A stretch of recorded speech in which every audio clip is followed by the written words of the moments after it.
Operation Northwoods. When war plans cross the line ***, begin with soft, ambient sounds, distant wind chimes, the gentle crackle of a hearth fire ***. Close your eyes now, my dear listener.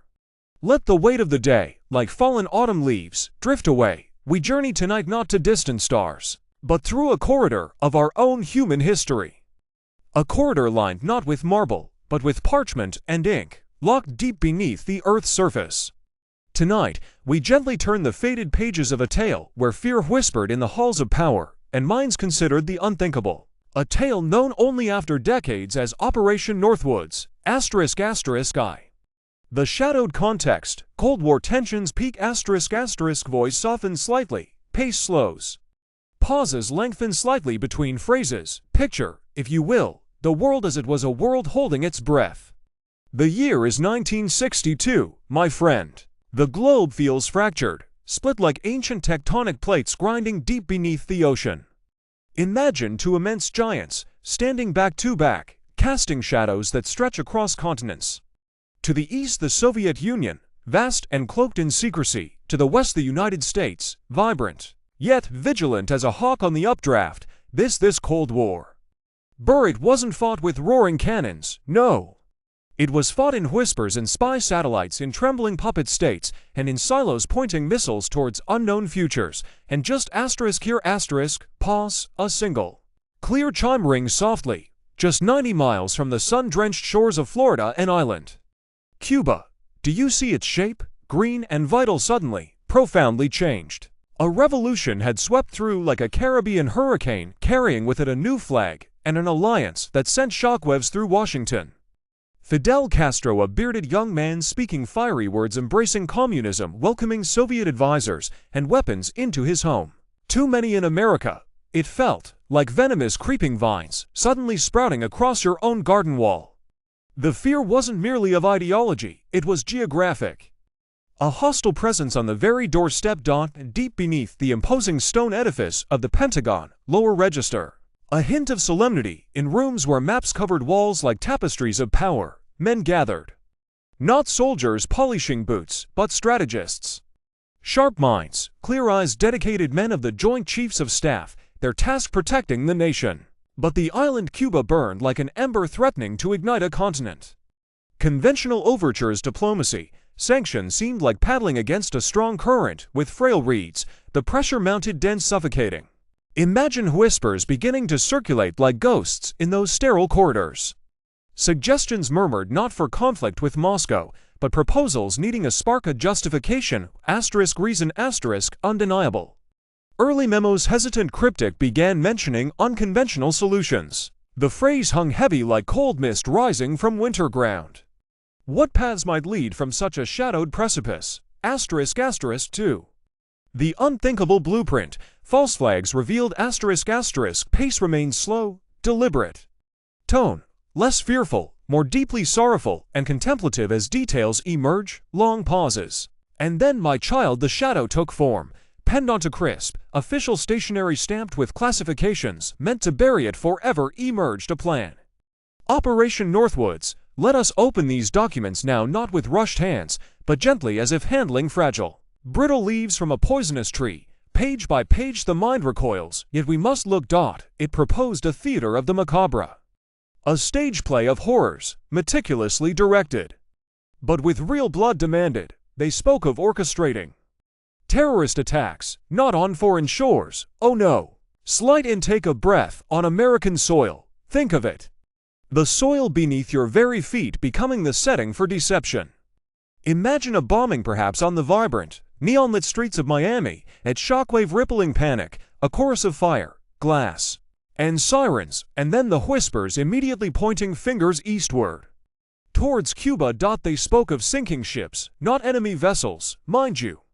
Ships crowded not with soldiers, but with desperate souls seeking refuge, refugees, fleeing from Castro's Cuba. Picture a dark Atlantic night, a small boat overloaded with hopes deliberately shattered sent screaming into the cold, unforgiving sea. Lives extinguished, whispers silenced, all to be proclaimed an atrocity committed by Havana's hand. Even commercial aircraft symbols of connection weren't sacred. The proposal whispered of a staged hijacking, perhaps mid-flight broadcast, to a horrified nation. The passengers mere unknowing actors in an unspeakable drama, false pleas, broadcast chaos manufactured, all meticulously designed to point an accusing finger requiring vengeance. How were these terrible spectacles to be summoned? By agents, ghosts operating under orders. CIA operatives, masters of disguise, trained to move unseen. They would become Cuban agents, their purpose to be observed, to leave false trails, perhaps even sowing explosives, then vanishing like smoke. Casualty lists, the most sacred of tallies in war, weren't to be compiled from tragedy, but asterisk created asterisk. Fabricated numbers, invented names of the dead, stories of grief spun from whole cloth, fed to newspapers and flickering television screens, all designed to boil public outrage into a righteous fury demanding war. The objective clear as a shard of ice shattering on stone: manipulation. To coerce, to deceive the very people whose trust they held. To manufacture a wave of public and international outrage so overwhelming, so undeniable, that an invasion of Cuba, tanks rolling bombs, falling, a clash of ideologies, become irrevocable war, would seem not just justified, but the only righteous course. It was strategy stepping beyond the fragile fence of ethics into a desolate plain where the ends meant justifying horrors. The unthinkable, formally typed, signed, documented. Very long pause. The fire crackles gently. Asterisk asterisk 3. The quiet burial. How truth stayed hidden. Asterisk asterisk. Tone shifts slightly towards reverence, emphasis on the silence and the eventual light. Touch lighter. Now consider for a moment these men planning such things. Men bound to protect, believing, perhaps, they were protecting, seeking an ultimate shield, yet crafting a terrible sword. These documents, this grim theater script, float upwards towards the highest seat, towards the face etched by stress and the impossible burdens of that time, President John Fitzgerald Kennedy, and their slight upward inflection of relief, the story turns. Whether it was a gleam of conscience, a flash political acumen, or the cool logic recognizing the monstrous gamble, we may never truly know. President Kennedy received the plan and recoiled. He said no, quietly, forcefully. The records show the action, not the emotion. A firm rejection. Operation Northwoods, its terrible potential, was handed defeat, not by enemy fire, but by the word of the commander in chief. Swiftly then the machinery of secrecy engaged. Like dark earth shoveled over a secret grave, the plan was buried. Official channels fell silent. Discussion ceased. The documents, the crisp pages bearing the chilling details, were gathered up, stamped with heavier classifications than ever, top secret, eyes-only markings that promised decades of silence. They were spirited away deep below ground, locked within the cool, silent vaults of the National Archives. There, among reams of historical whispers, they waited. For 30 years, emphasis on the number. 3 decades of forgotten possibility gathering dust in the quiet dark. Think of that silence, a manufactured amnesia settling over history itself. Generations unaware, scholars speculating without proof, while reality sat inches away, imprisoned in secure boxes. Then, breaking like weak spring sunlight through persistent clouds, came the tireless seekers of truth. Researchers, historians, fueled by the powerful law, the Freedom of Information Act. Their petitions, gentle but insistent strains, echoed in those silent vaults. And finally, in the mid-1990s, after years of careful searches, the guardians of the archives relented. The locks clicked open, the boxes exhaled decades of stale air, and the faded ink, the damning signatures, the horrifying precision of Operation Northwoods, finally saw the light. Shock rippled, but quickly the immense river of daily news absorbed it. Yet the record stood. Unearthed. Indisputable. Asterisk asterisk IV. The echo in darkness. Modern parallels. Asterisk asterisk. Pace remains slow. Meditative. Tone becomes reflective, questioning gently, seeking understanding rather than accusation. Very long pauses between sentences. As you drift now, your mind perhaps softer, less focused, yet perhaps also more apt to perceive subtle patterns. Let this truth settle like sediment. Operation Northwoods, it wasn't merely a plan. It was a mirror, albeit a dark one, held up to the nature of power under immense strain. It reveals the seductive lengths institutions, yes, even those built for noble purpose, might travel when gripped by consuming fear. The perceived necessity that can warp ethics, that can beckon us towards actions that stain the soul in the very name of protecting it. Consider, so gently, not just the past, but the constant river of now, the decisions made behind closed doors in every age, in every conflict, whispered about on the nightly news. Security, this vital need, it can resemble uncut diamonds. Beautiful, valuable, capable of protecting, but with edges sharp enough to wound those it would safeguard, if handled without wisdom.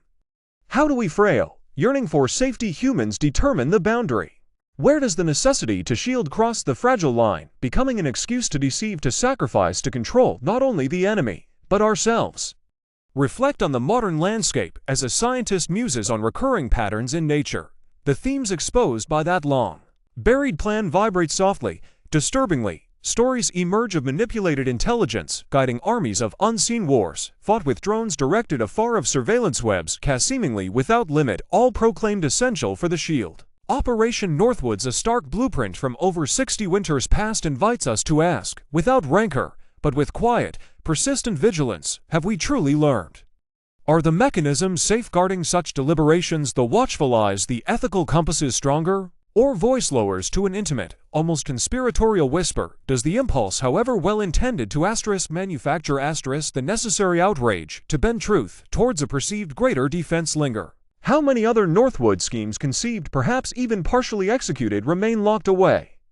Embedded within documents in other vaults, other nations, their covers never lifted? Echoes lost in the darkness, final segment, longer pause, then voice softens even more.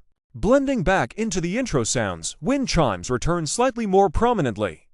Use echoing, rhythmic phrasing, so let these thoughts float like dandelion seeds caught in a twilight breeze. They are not meant to weigh heavy, my dear listener, not tonight. They are part of the grand, sometimes agonizingly complex story of humans endlessly striving, often stumbling, seeking safety in a world we can barely comprehend. Just as the delicate chime you hear carries sound, so truth resonates across time. Sometimes muted and only uncovered long after the actors have left the stage. The plans now revealed, they stand as monuments to a dark potential, but also remember they stand as monuments to the rejection of that darkness. A president said no, that matters. Locks were turned, but ultimately surrendered to the ancient truth, the relentless energy of seeking, of knowing, and what was buried was found. Light persistent as starlight traversing the void, will eventually find its way. Final sentences very slow, spaced, fading out gently over lingering chimes and the soft crackle of the fire. Remember the vaults always hold secrets and seekers, and light truth may sleep, but it never truly desrests now beneath the vast, quiet knowing of the universe sleep. Macultra, mind control experiments in plain sight.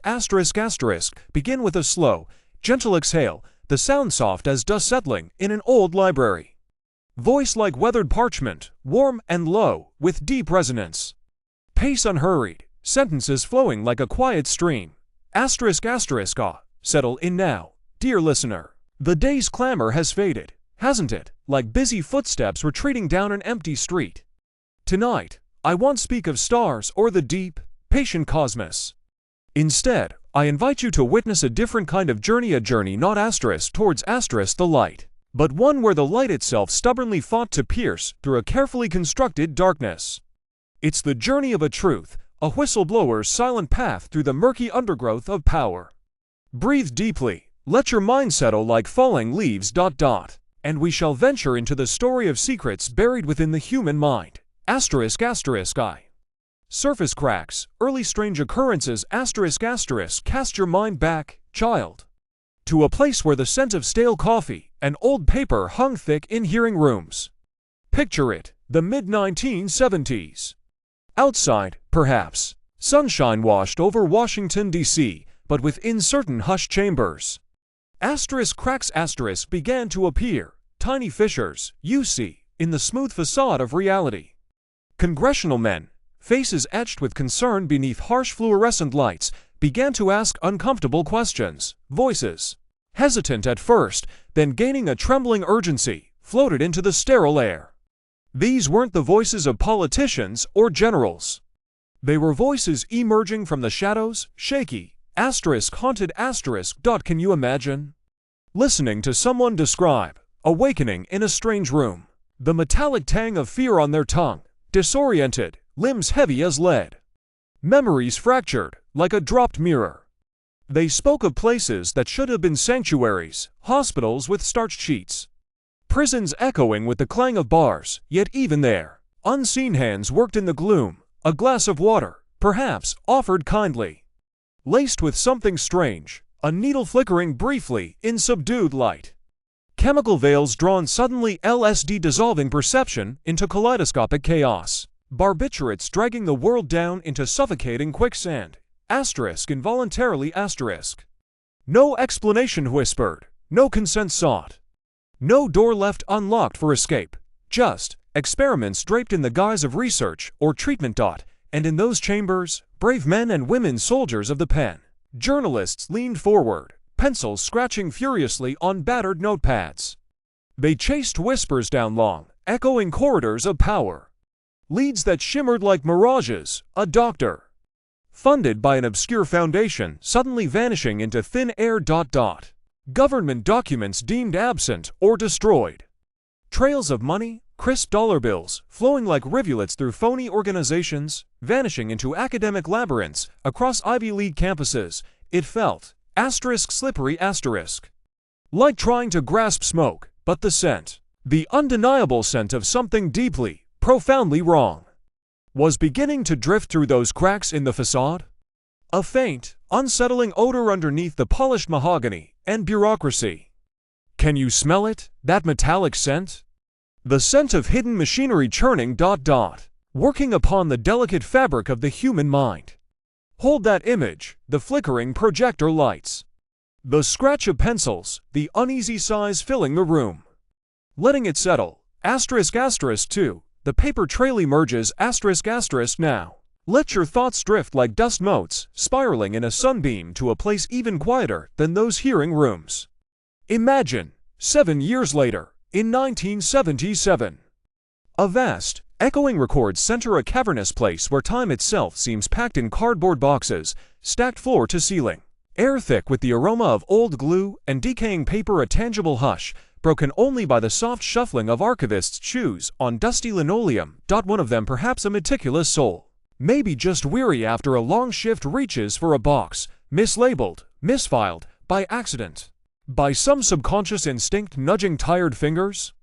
We might never truly know the hand that moved it, but move it did. And within not scattered pages, but an cash 20,000 pages. An avalanche of secrets buried beneath mundane labels. Think of the weight, not just physical. Though lifting 20,000 pages is a task, but the sheer, crushing historical weight. Evidence, meticulously recorded, chillingly objective. For decades, its absence haunted investigations. Now it breathed quietly in the dusty air, deciphering this trove that was the next puzzle. Wasn't it? The scribes who embarked upon this task found themselves navigating a language of deliberate obscurity. Cryptic sigils painted across the mundane. Operation Midnight Climax. Feel the irony settle. Midnight Climax, such visceral theater. Imagine, quiet apartments in San Francisco, overlooking bustling city life, hired civilians, bringing back unsuspecting men, lured from bars, their drinks doctored with LSD, observers lurking behind two-way mirrors. Notepads poised all under the cold, impersonal name Operation Midnight Climax chilling, isn't it? The mundane setting wrapping the perverse experiment like cheap wallpaper, and to project 68 devolved into the darkest corners, sensory deprivation chambers like concrete wombs. Total darkness, absolute silence, float chambers mimicking the void, human subjects suspended for days, weeks. Minds unraveling, not under ancient starlight, but under fluorescent bulbs masked by black cloth, and the handlers. Phantom figures connecting the dots, prestigious universities bathed in respectable light receiving funds channeled through labyrinthine, innocent sounding foundations whispering instructions to scientists whose oaths were perhaps drowned by Cold War fears or the allure of unfettered discovery. The paper trail, it was cold, clinical, and it painted a picture far more disturbing than the fragmented nightmares shared earlier. It was the blueprint of obsession. Can you see the faint ink in the quiet lamplight? The earnest hands sifting through the mundane, uncovering the monstrous? Let the quiet hum of the fluorescent lights fill your mind. The turning of fragile pages, Human costs in dim light, But dear listener, while the papers lay mute in their boxes, the asterisk cost asterisk of these carefully mapped projects wasn't ink and parchment, it was flesh and spirit. The human toll radiates outwards a chilling warmth against the cold methodology. Hold these lives gently in your thoughts, for they are the starkest testimony. Consider asterisk asterisk Dr. Frank Olson asterisk asterisk. Picture him, a bacteriologist, dedicated, family man. One evening in 1953, whisked away on a supposed work retreat by men he trusted, CIA men. His drink, they admitted, later laced with LSD without his knowledge. 9 days later, he plunged to his death from a closed window of a New York City hotel room. An accident. A product of a mind shattered by chemically induced terror that tore the world violently askew. His family endured decades the grinding stone of doubt, hushed phone calls, evasive answers from faceless men. Only in the wake of those very hearings, nearly a quarter-century asterisk after asterisk, was the ugly truth confirmed. A settlement, yes, decades too late, offered like pennies on a soul. Cold comfort laid upon the open ache of his children. Imagine the weight of those decades on their hearts, then feel the cold, sharp air drift north to Montreal, Canada. Asterisk asterisk Project Mcultra Project 68 asterisk asterisk unfolded its tendrils there. Patients seeking solace, sanctuary for their private storms, entered the prestigious Allen Memorial Institute under the care of Dr. Ewan Cameron. They came for healing. What they received stolen from them, without their knowledge or understanding, was psychological vivisection, depatterning, forced, repeated electroshock treatments far beyond reason, thrusting minds into darkness deeper than any night. Psychic driving, locked in isolation, listening, for hours. Days, relentless loops of recorded messages, battering their fractured consciousness voices, telling them they were worthless, broken, nothing. Words intended to break the self, then rebuild it? Not even Cameron knew, truly, what monstrous architecture he might create. Lives utterly shattered, minds erased, rebuilt badly. Survivors emerged ghosts, robbed of their pasts, their basic capacities, their ability to weave the threads of memory or trust. Lives lived in fragments, the world forever fractured. The Canadian government would issue its apology, a formal echo, a settlement offered decades too late. Like offering bandages after the limbs are lost. Science, that noble pursuit, harnessed, corrupted, turned into a weapon not aimed at foreign adversaries across oceans, but at the quiet citizens who asterisk trusted asterisk feel that ache now, the deep, silent sorrow permeating this history. It wasn't merely unethical, it was the deepest betrayal, the trusted healer, the hidden scientist becoming the architect of inner ruin. Institutions meant to safeguard instead became instruments of invisible wars waged upon their own people. This is where the chill truly settles, not just in the actions, but in this fundamental violation of covenant. Breathe through that feeling, letting it just be present. Unresolved, echoing in the quiet like the last note of a broken bell. Asterisk asterisk IV. Whispers before sleep asterisk asterisk ah, but listen, even in the stillness following such profound darkness, threads of connection reach towards our present. Our world, lit by different screens, now still hums with questions the Mcultra saga laid bare. Asterisk asterisk informed consent. Asterisk asterisk, such simple, powerful words, to know, truly and completely, what hands might touch the delicate chambers of your mind or body to say, yes, I understand, or, irrevocably, no. The echoes of those who were denied that fundamental right reverberate through every ethics board in every hospital, every university, every research lab, wrestling with cutting-edge technologies that map our thoughts, our emotions, perhaps someday even our dreams. Can you feel the delicate boundary? How easily it can be overlooked in the name of progress, or security, or simply arrogant curiosity. The ghostly cries from Montreal from unwitting CIA employees whisper a clear vigilance. This isn't ancient history. It is the very ground beneath our feet today. But listen deeper. Dear one, let the deeper rhythm offer comfort as the night deepens. Asterisk asterisk truth has a gravity of its own. Asterisk asterisk fragments lost will be found misfiled amidst mountains of paper. Whispers choked back by fear will one day find a voice trembling with resolve. Shadows, no matter how deep, eventually yield to a persistent beam of light. Walls built of secrecy inevitably erode. The story of Mcultra, unearthed piece by agonizing peace asterisk, is asterisk that reassurance. What was once hidden in plain sight, whispered denials uttered with cold authority was laid bare.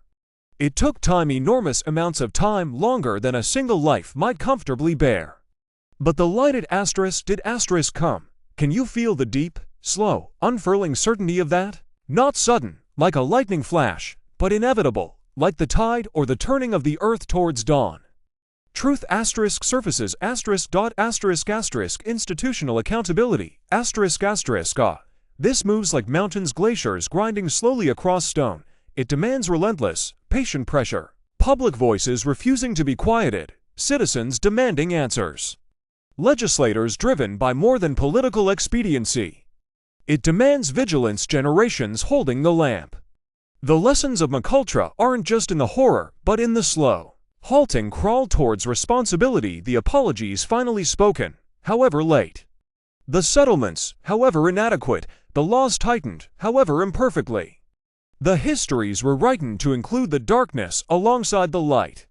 It takes time more than we might wish, but the arc can bend. Like deep roots working their way around stone. Persistent, patient, unseen at times, but ultimately undeniable. Remember Drive Holson's children waiting. Remember the Montreal survivors waiting.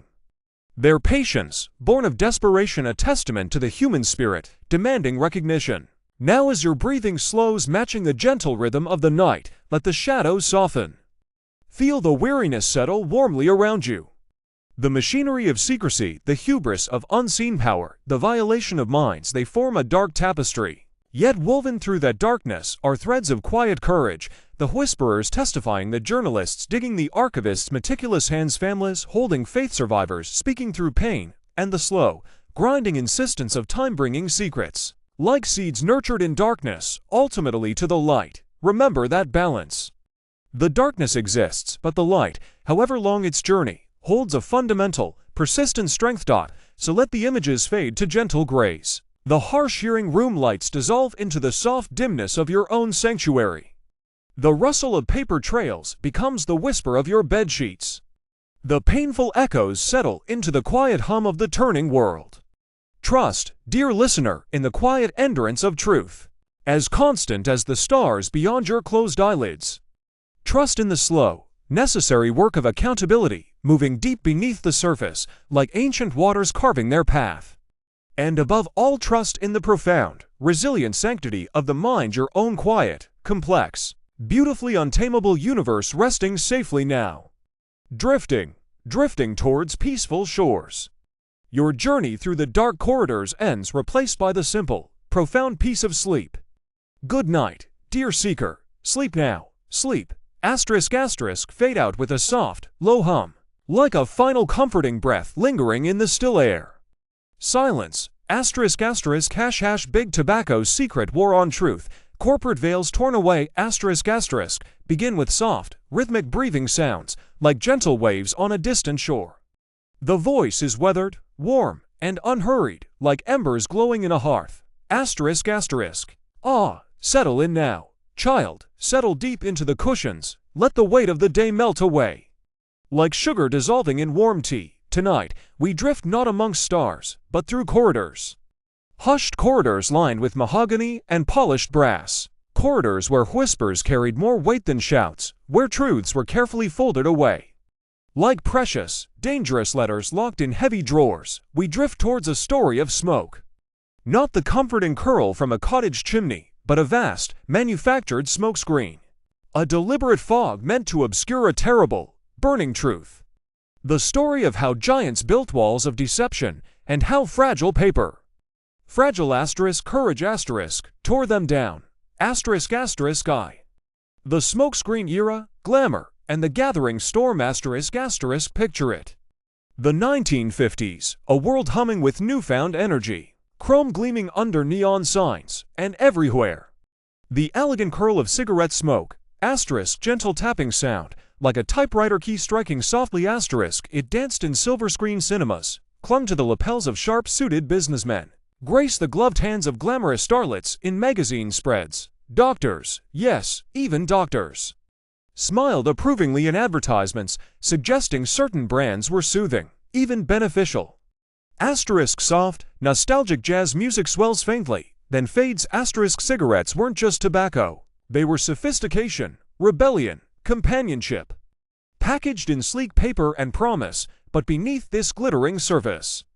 Asterisk sound shifts subtly, a low, dissonant hum emerges. Asterisk, a different current was stirring.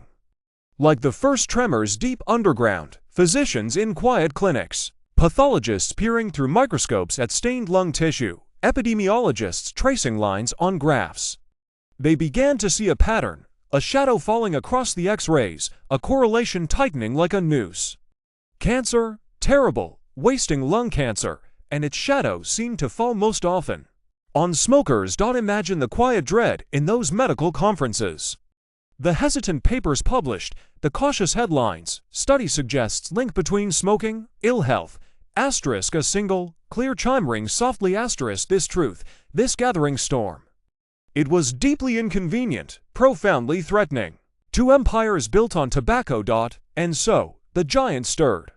Not towards the light of understanding, but into the shadows of deflection. Asterisk sound of rustling papers, methodical, deliberate. Asterisk vast sums of money, rivers of gold flowing from tobacco coffers, began to fund. Not research to confirm or alleviate the fears, but research to asterisk counter asterisk them, to sow confusion, to cultivate doubt. They created mirages. Entire organizations with grand, scientific-sounding names: the Tobacco Industry Research Committee, later the Council for Tobacco Research. Asterisk voice lowers to a conspiratorial whisper. Asterisk facades, child. Beautifully constructed fronts, like stage sets. Eminent scientists were recruited, not to seek truth, but to asterisk challenge asterisk it. To find flaws in methodology, to propose alternative explanations: city pollution, genetics, stress, anything but the burning leaves in the hand.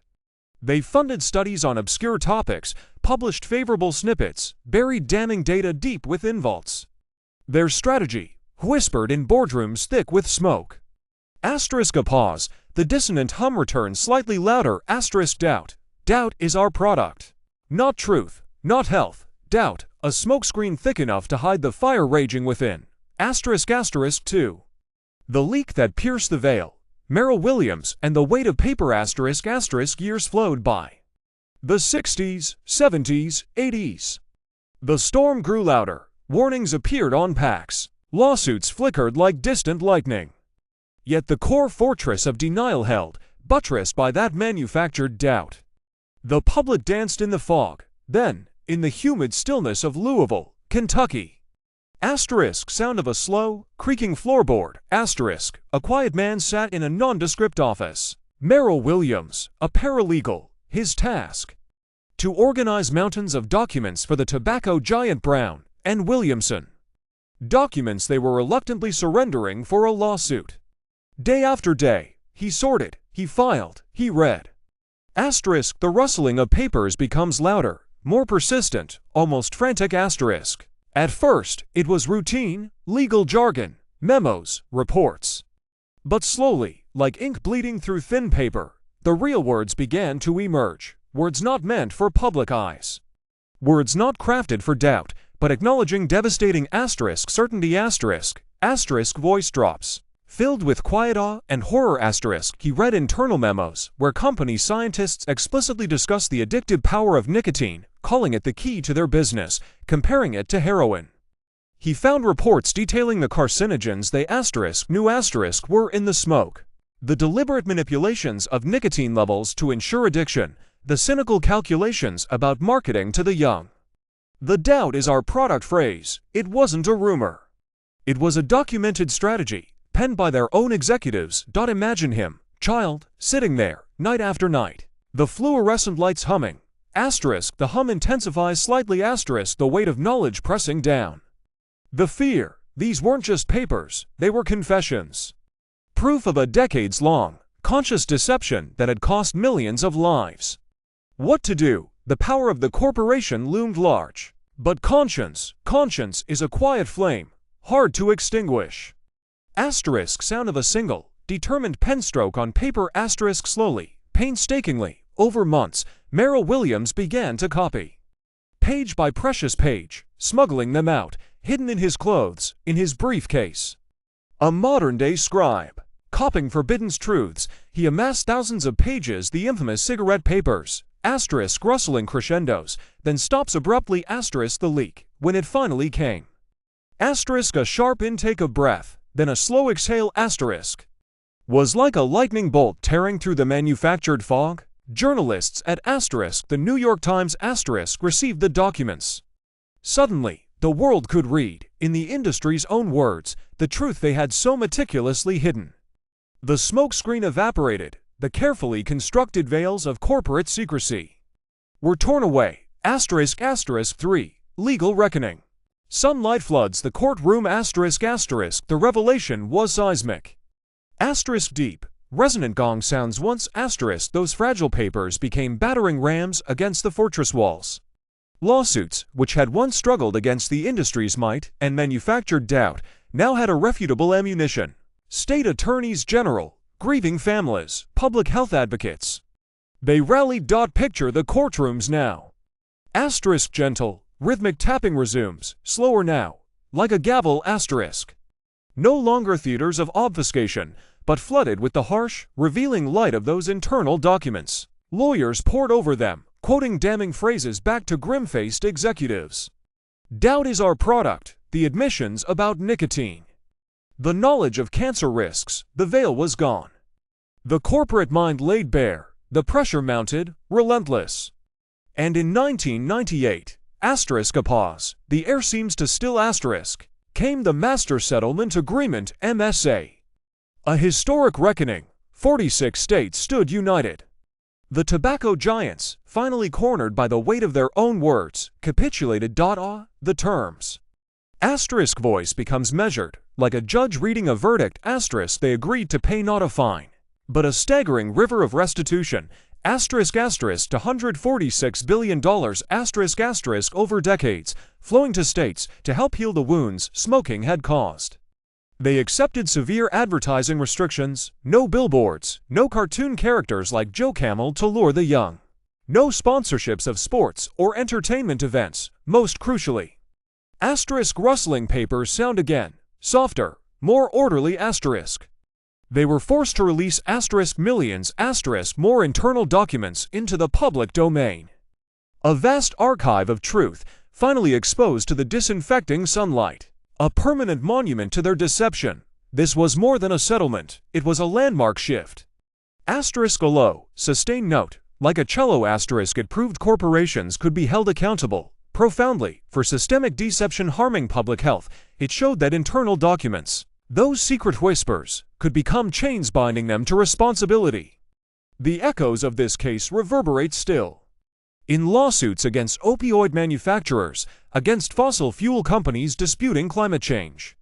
The precedent was set, the corporate veil is not impenetrable, asterisk for drifting thoughts, whispers, echoes, and the comfort of courage, asterisk as your eyelids grow heavy, let these thoughts drift like motes of dust in a sunbeam. Asterisk gentle, ethereal synth tones begin to rise, asterisk see the parallels, child.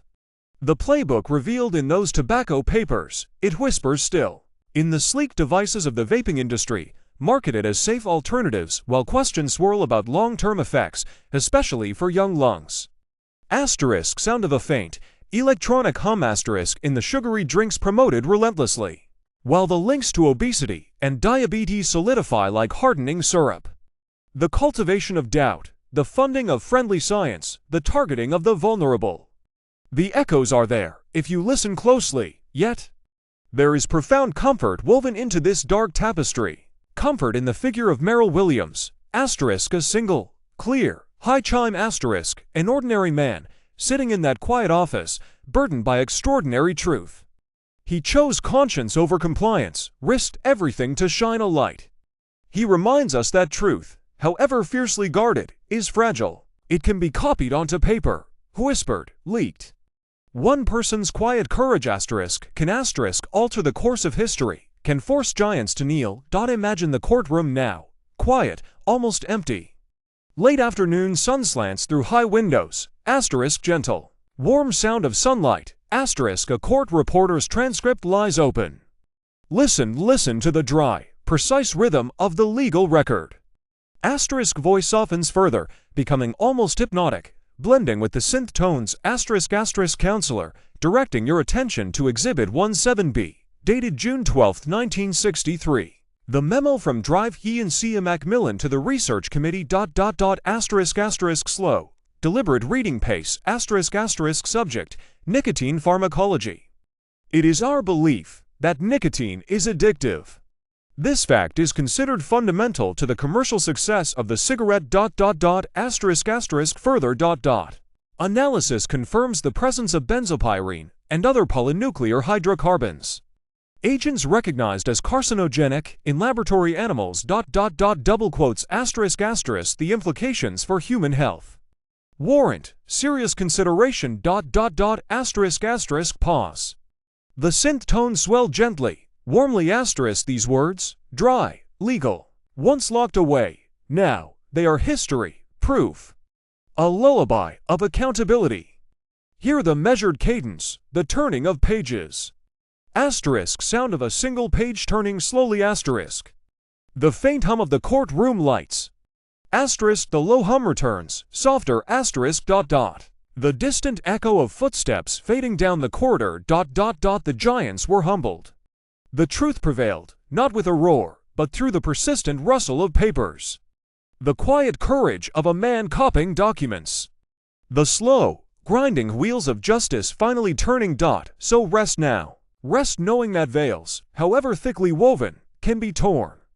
That light finds its way into the deepest vaults. That doubt, manufactured or real, eventually yields to the patient, persistent force of truth. And that courage, quiet, trembling, human courage, is the strongest thread of all. Asterisk synth tones soften further, blending with very slow, rhythmic breathing sounds. The voice fades almost to a whisper. Asterisk let the rustle of those papers, the murmur of the courtroom, the echo of that chime, carry you down, into peaceful sleep, where truth is simply known. Asterisk final sounds, gentle breath fades out. Silence, asterisk Tuskegee, 40 years of silent suffering, a shared reflection in the stillness. Imagine the soft rustle of pages turning in a quiet, lamplit room. A gentle, weathered voice begins, resonant with deep experience and a touch of sorrowful compassion. Asterisk I. The poisonous premise asterisk settle deeper beneath your coverlet, child. The night air is soft, cool, perhaps carrying the scent of far-off earth and rain. Let your breathing slow. Listen to the gentle rhythm, slower . And slower still, we turn our thoughts tonight to a story not of distant stars, but one that lies closer, woven into the very soil of this land, a shadow cast across time. A story of trust broken, dressed in the false robes of healing. Imagine the late, heavy heat of Alabama summer. Around 80 harvests ago. Picture Macon County, a place where the earth yielded cotton like soft clouds, but whose toil weighed heavy on the backs of strong men. Sharecroppers, men of dignity and deep roots, feeling the quiet weariness of lives spent coaxing sustenance from stubborn land. Times were lean, aches and pains were a familiar companion. Worries about family and health a constant hum beneath the cicada's song. And then whispers arrived, offered like cool water under that burning sun. Asterisk free healthcare asterisk. The U.S. Public Health Service came, dressed in crisp suits, speaking calming words, promised doctors, medicine, meals. Even the promise of burial insurance, it seemed a blessing, a warm hand extended to tired hands. 600 strong men, fathers, brothers stepped forward, hopeful.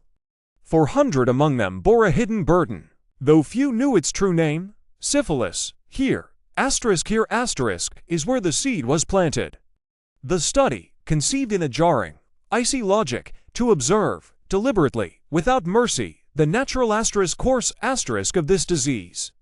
Untreated, it bore a cold, clinical title. The Tuskegee study of untreated syphilis in the Negro male. The premise, deep in its core, was poison. Not with knives or blades, but with breathtaking omission. It was a betrayal before the first blood was drawn. Can you see them, men in worn overalls, trusting as they climbed the steps of the health service buildings? believing the nurse's kind words, believing the gentle pressure guiding them to tables. Years passed, the weary rhythm of seasons turning, cotton picked, boll weevils fought. Children growing, shadows deepening, then, in 1947, a miracle touched the earth, penicillin, a true cure, powerful and certain. A light that could banish the syphilitic shadows haunting these men, yet the light was snuffed for them, consciously.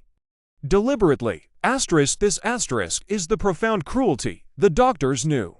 The public health service knew, local physicians were warned not to treat them.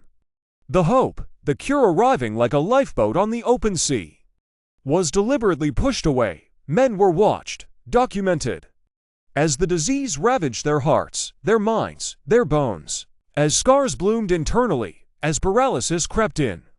All while a simple needle could have stopped it, and the betrayal deepened, dressed in the theater of care. Imagine this scene, my tired listener, strong men, suffering, feeling the demons touch upon their nerves, their hearts struggling. They were told they needed a special treatment, a meticulous procedure, the spinal tap asterisk. They were not told it was painful research, extracting fluid whose true purpose was cold observation, not cure. It was offered with the calm, reassuring smile of a doctor framed as a thoroughness privilege meant to calm them on the table as the needle pierced deep. Deception, woven into the very fabric of interactions meant to heal. It curdled trust, siphoned away hope, year after silent year. Allow a pause, filled only by the soft sound of night settling outside. The voice holds a gentle sorrow, too. Whispers become outcry for decades of silence, 40 years. Almost a lifetime for some of the men who first sat hopeful in those clinics, shadows lengthened into inevitabilities. The weary procession of funerals in close-knit communities, whispers. Confused, perhaps suspicious, why no help? Seemed kind, but double quotes, but in the unyielding bureaucracy, it was covered in calm silence. A secret held under official stamps, but secrets, even ones locked in steel cabinets. Rust, doubts, like tiny drops of water, began to peel at the paint, and one voice, barely known then, a nation away, heard a whisper, Peter Buxton. A young man working with an the public health service, stumbled upon the study's truth like finding rot beneath a smooth floorboard. His soul recoiled, he tried. Year after year, like dropping small stones into a deep, dark well. Hoping to hit water, hoping to make a ripple, letters sent, warnings sounded. Quiet meetings where earnest concern met calm dismissal. Too valuable, they said. Already ongoing, they declared. The system closed tight around the secret, layers of indifference hardening like the cartilage worn down by the syphilis itself. It seemed the darkness might hold forever, then. In the fragile, hopeful dawn hours of July 25, 1972, a whisper became a shout that shook the land. Jean Heller, writing for the Associated Press, let the story explode onto front pages from sea to shining sea. Syphilis victims in U.S. Study went untreated for 40 years. Can you imagine the wave? Like lightning illuminating a landscape everyone had walked through, ignoring the shapes on its edges.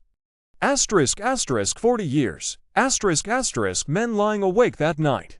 Families gathering stunned. Neighbors meeting eyes with sudden, terrible understanding. This was why he went blind. This is what stole Granddaddy away. These are the ghosts behind the whispers. A nation gasped, official calm evaporated, within months. Battered by a moral storm impossible to ignore, the government finally dissolved the study. Not through conscience, child, but through shame exposed to the morning sun. Let the gravity of that long night sink into your soul. Beside the soft rustle of your pillow, 128 lives, ended not just by disease, but by design, 40 wives, partners who shared tenderness, shared mysteries of the shared body, who opened their homes and hearts. Infected unknowingly, and asterisk asterisk 19 children asterisk asterisk. Innocent hearts entering the world with an unwelcome inheritance. Born with congenital syphilis, a burden gifted not by nature, but by the chilling calculation of men sworn asterisk primum non nocere asterisk, first, do no harm, asterisk asterisk 3. Dawn of accountability, asterisk asterisk, in the harsh light of that exposed tragedy. Amidst the grief and the righteous anger boiling in communities like Tuskegee and far, far beyond. The slow dawn of accountability began to break, not easily, not quickly. Not without fierce struggle and voices hoarse with centuries-old pain demanding to be heard, out of the ashes. Like fragile green shoots pushing through devastated earth, came action. In 1973, a weary stone rolled. A class action lawsuit settled, not with riches that could mend shattered lives or restore stolen decades, but with a recognition, however imperfect. Lifelong medical care for survivors, treatment for wives and children. Benefits extending beyond the grave to widows. It was acknowledgement, a line drawn. Something tangible wrung from the foundation that had betrayed. Years flowed. Like the river Lethe, perhaps, for some seeking to forget, but the shadows of Tuskegee remained. A stark monument demanding collective memory. Then, on a bright May Day in 1997, another stone settled. Not in a courthouse, but in the very heart of American power. And importantly, asterisk in Tuskegee asterisk, the President of the United States, William Jefferson Clinton, stood on familiar ground. Before 8 surviving men, their families, a nation watching. His voice carried a weight both personal and national. Asterisk asterisk, what was done cannot be undone. But we can end the silence, we can stop turning our heads away. The American people are sorry for the loss, for the years of hurt. To the survivors, I am sorry, your country failed you. Asterisk asterisk 8 elderly men. Leaning on canes, touched by decades of pain inflicted by the very flag behind the president. Accepted that apology, it was history speaking. A nation whispering, finally, the necessary word, asterisk asterisk sorry.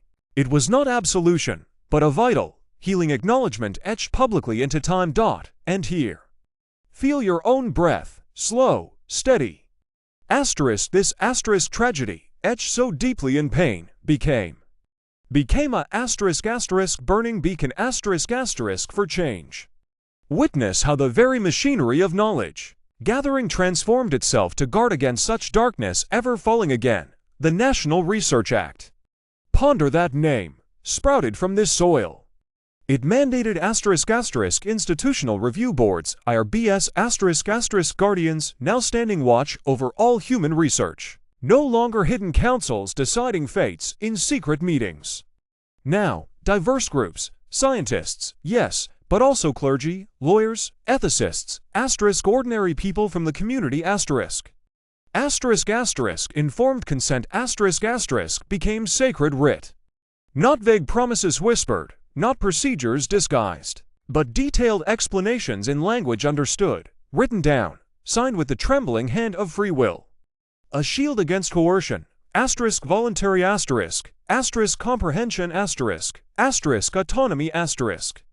These became pillars holding up the fragile temple of scientific progress, ensuring it serves humanity, not exploits it. Tuskegee's wounds, seeped into these laws, became the antibodies strengthening our collective ethical immune system.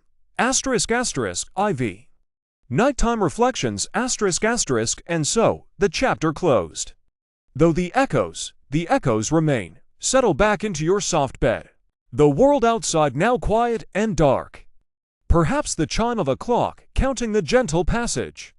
Tick, tock, listen beyond the ticking now. That settlement.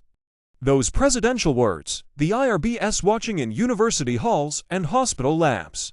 These are not just paper resolutions. They are the asterisk asterisk living reparations asterisk asterisk.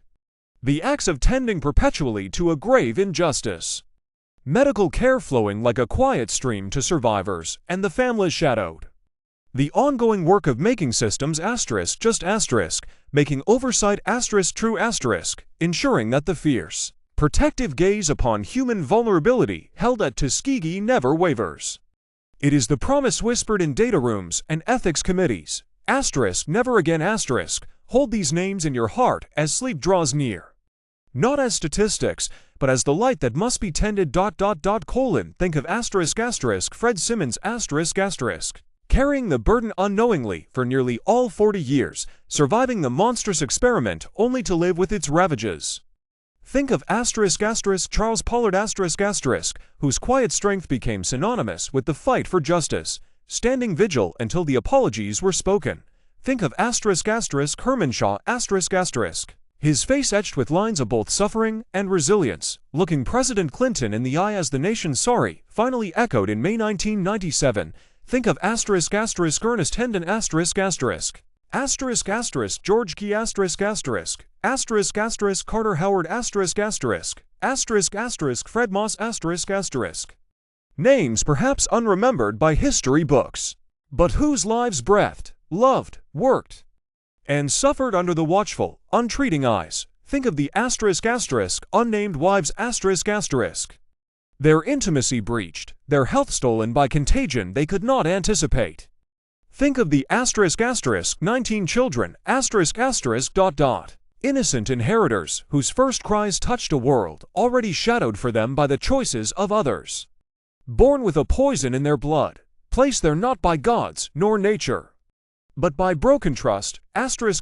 Remember their names. This remembering. It is not an anchor to drag us down into the heaviness of night, dear listener. It is like driving slowly past a monument, a silent acknowledgement that the ground required tending. Knowledge, science, they are vast and beautiful constellations. But like any powerful thing, like the stars themselves, they carry potential for great warmth or devastating fire. The legacy of Tuskegee lives most fully in the vigilance in the quiet ticking of the ethics board clock.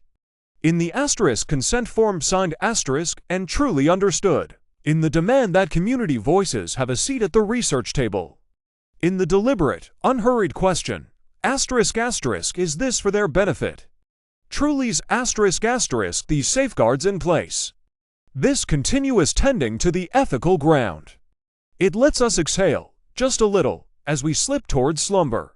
We trust, carefully, anew, that foundation built on Tuskegee's pain is strong. Feel the drowsiness now, deepen your breathing. As deep and silent as the night, your eyelids grow heavy. Heavy as stone. Think, for a moment, how fragile humans are, how precious our bodies, how profound the trust we place in hands that wear white coats, laboratories, that pronounce great words like progress. We must guard that trust fiercely, with a quiet, unwavering love for the dignity held within every beating heart. Every fragile life, progress, true progress, moves not at the frantic speed of wires and waves, but sometimes at the pace of healing sore ground, of whispered names in the quiet, of ethics committees reviewing documents under sober lamps. It moves with a careful slowness, as steady and constant as the earth turning below us. That slowness now carries you down into the soft, forgiving dark. Secure in knowing, the night watches itself, guided by heart one starlight, and the solemn, steady flame of ethics burning brightly. Keeping watch, let them cradle you now. Safe your body at peace. Breathing slow deeper sleep now rest. The voice fades into the quiet hum of the night, leaving only the imagined sound of peaceful sleep. Watergate, burglars who toppled a presidency speak slowly, softly, with the rhythm of gentle waves lapping ashore.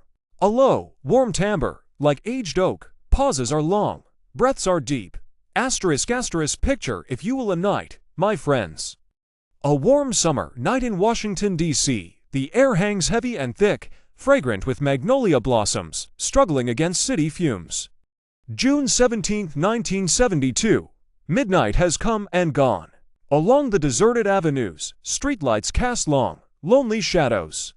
Inside an office building, just across the street from the quiet grandeur of the Potomac River, a place hardly anyone would notice after hours, the Watergate complex. This night is quiet, hushed, but not empty. soft breath, beneath the streetlights, deep in shadow, move small figures.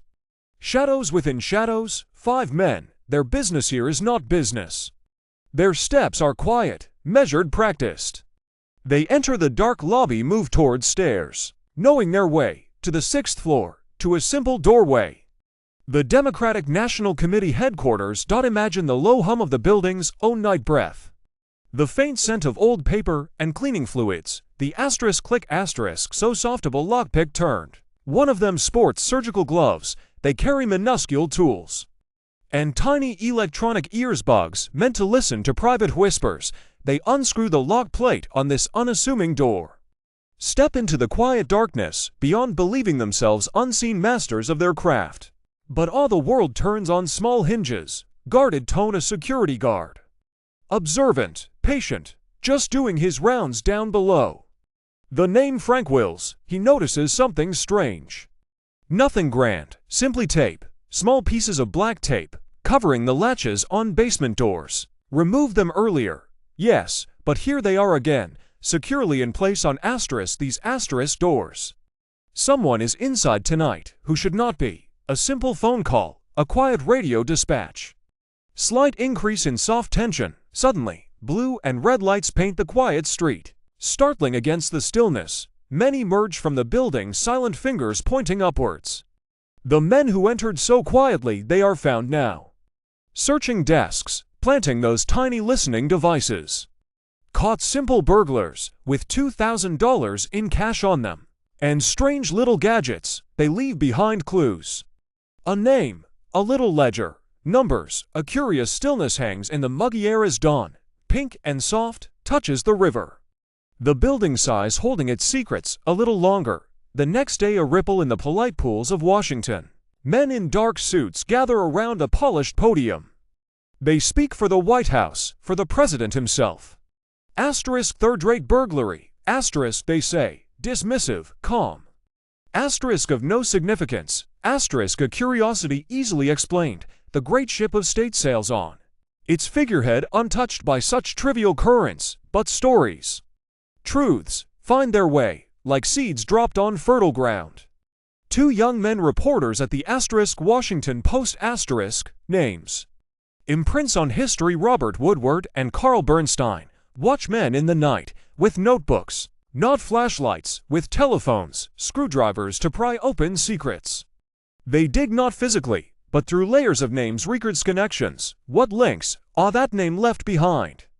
The curious cash found on those so-called common burglars. Imagine them now, worn down desks piled high. Telephones ringing with whispers, cigarette smoke curling like tendrils of doubt in late-night stillness.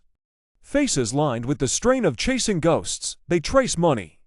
Small checks flowing into accounts far away, then breaking and twisting, finding their way to the burglars. Suspicious, a pattern like small cracks appearing in seemingly solid rock.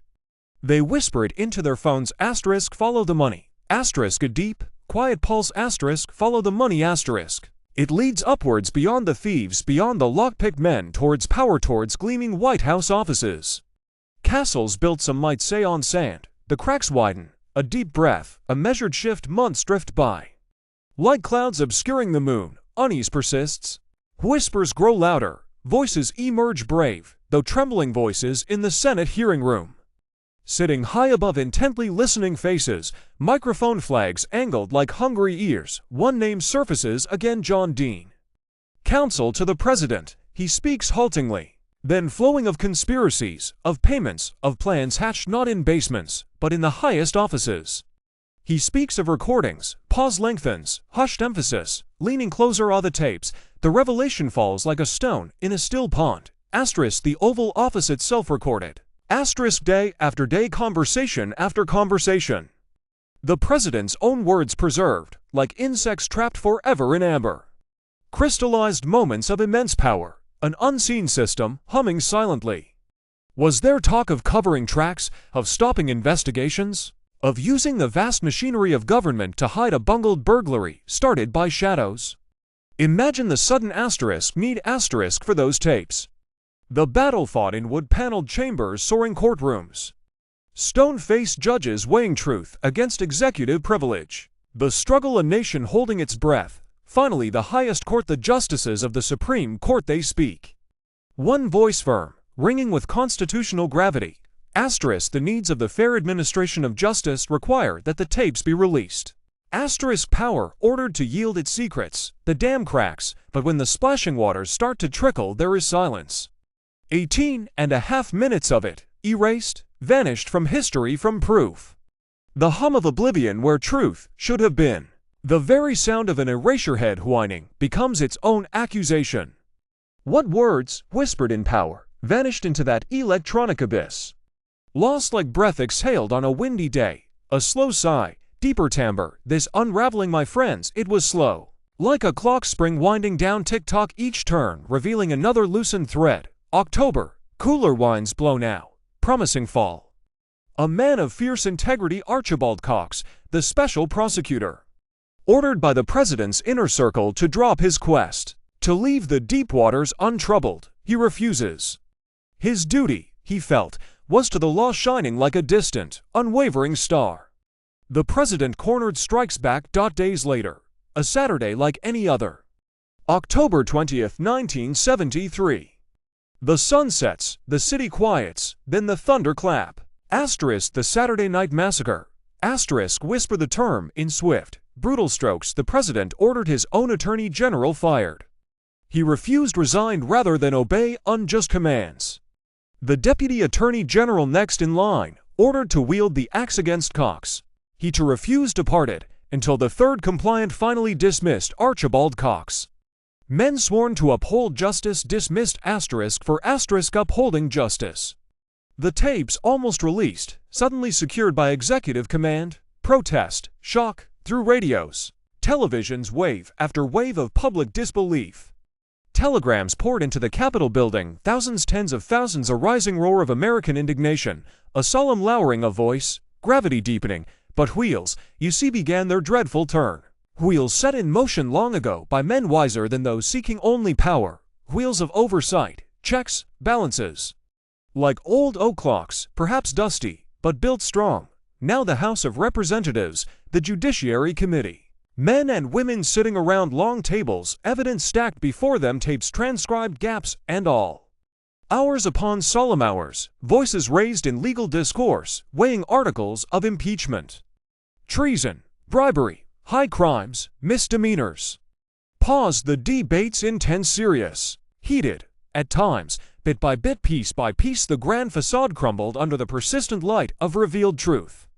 Days turned into weeks, and then a moment arrived. A committee divided by party, bound by the Constitution, stood together. Asterisk, bipartisan. Asterisk, Republicans joining Democrats, the votes counted, to counts approved. Alleging obstruction of justice, abuse of power. This great body declaring formally, grounds exist, grounds for impeachment.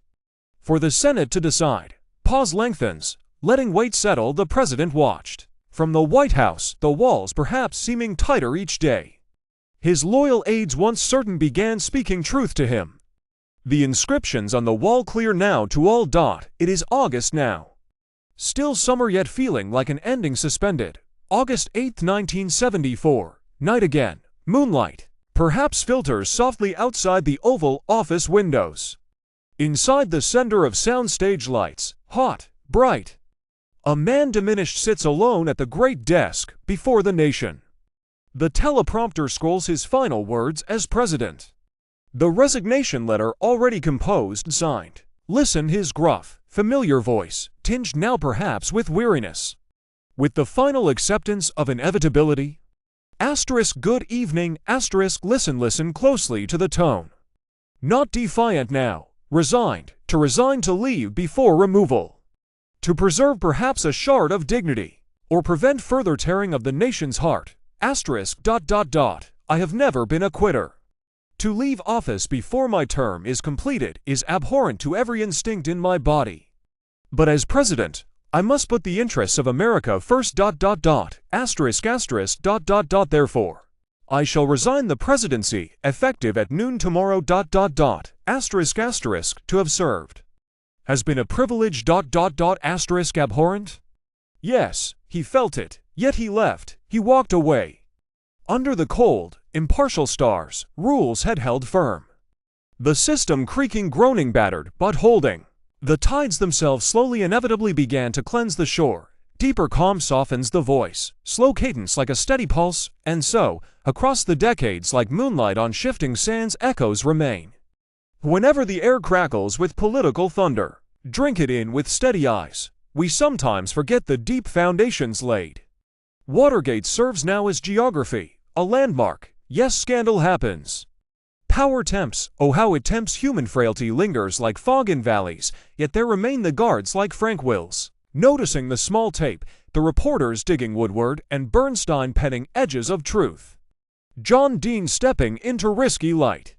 Archibald Cox, a practiced and principled captain, saying no, my duty lies elsewhere. Senators, representatives casting votes that defied political tribe.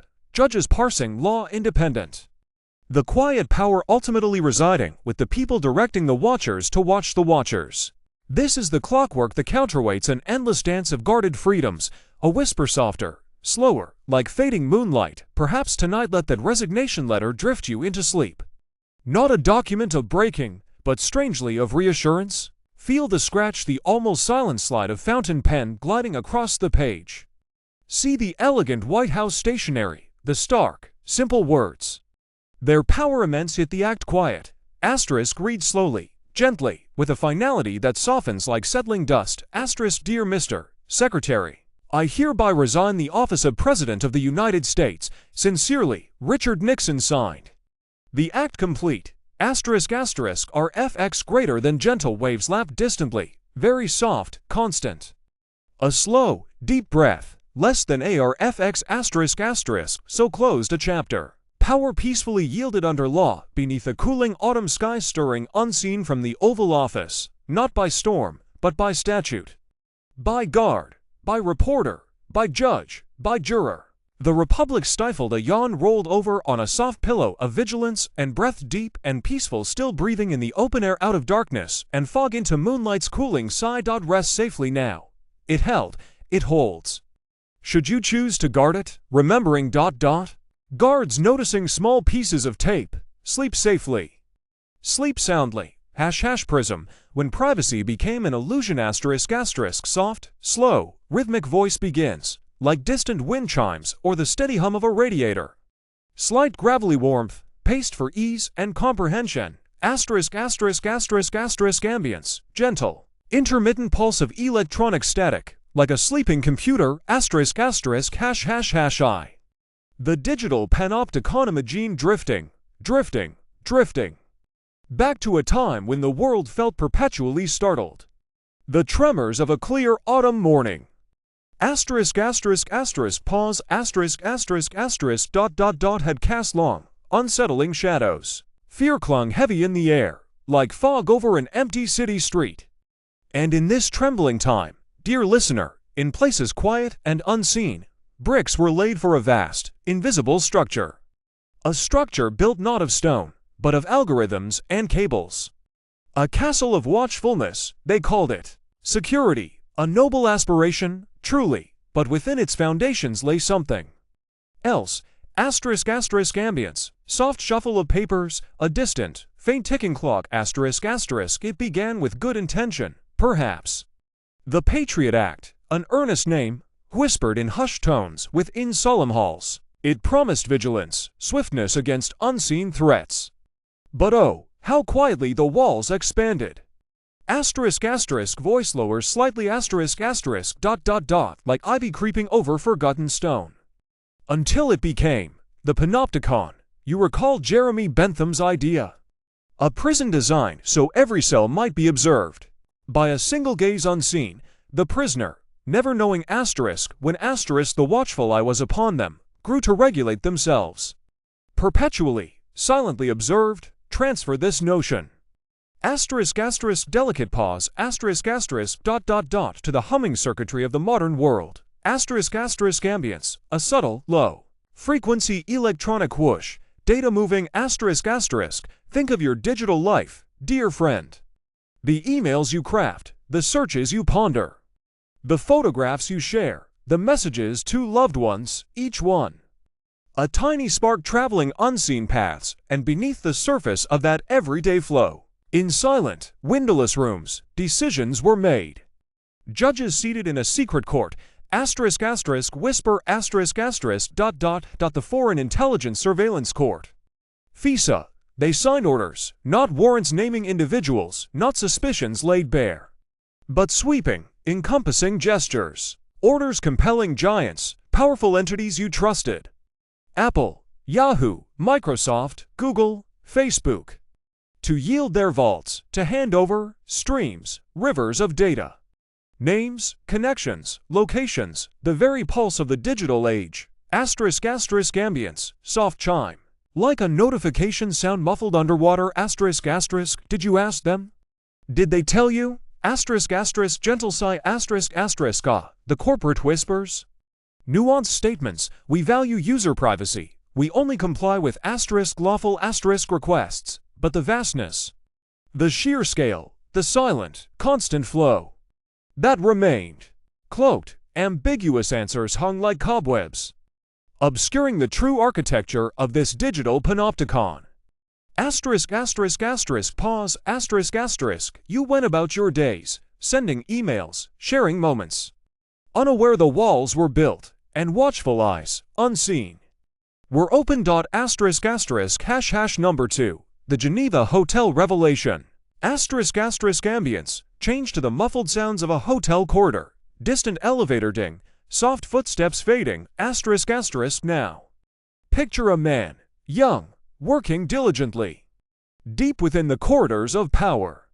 An architect, perhaps, or perhaps a custodian, clearing the dust from hidden chambers. Edward Snowden, he worked for the National Security Agency.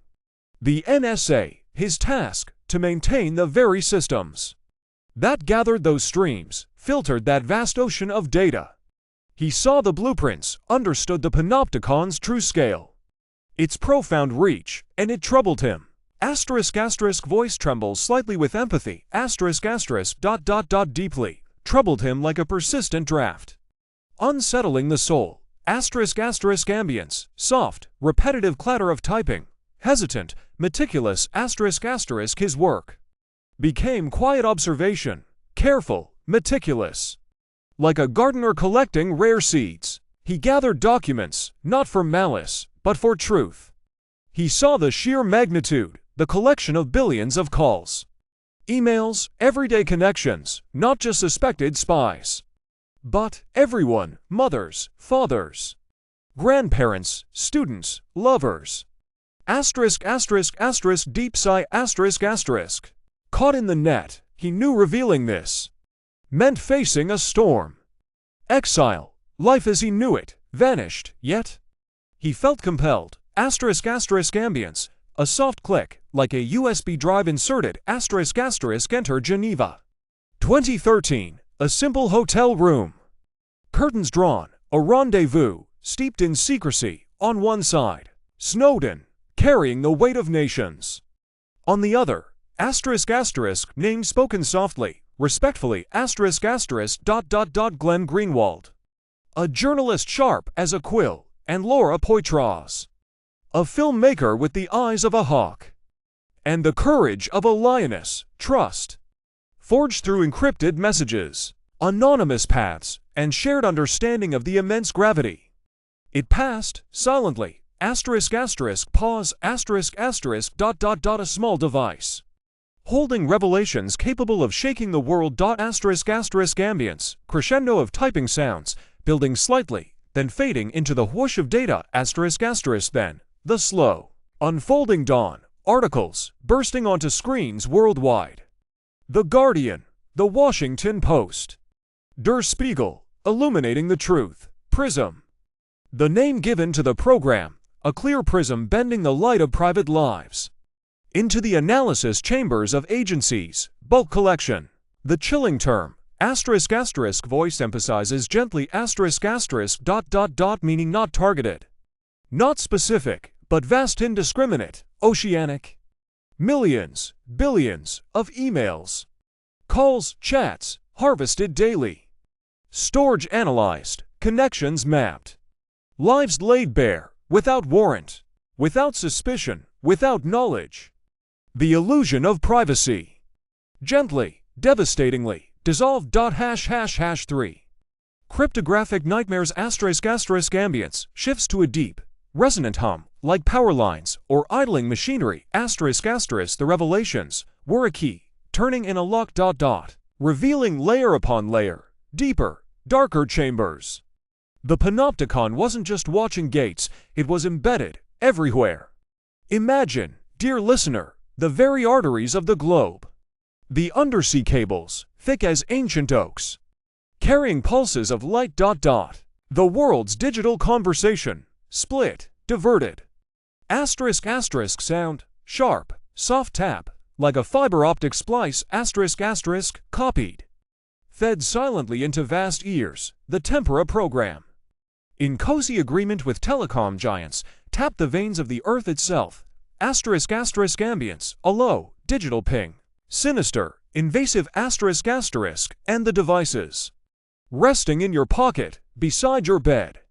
Oh, the intimacy breached. Could it truly be? Whisper yes? Systems known as Iron Chef or Knit Stand, dormant until awakened. To reach into your phone, sound, a faint, eerie digital activation sound, ***, and activate microphone. Camera, watching your private moments. Hearing hushed conversations without your knowledge. Without a light betraying its presence, a true nightmare.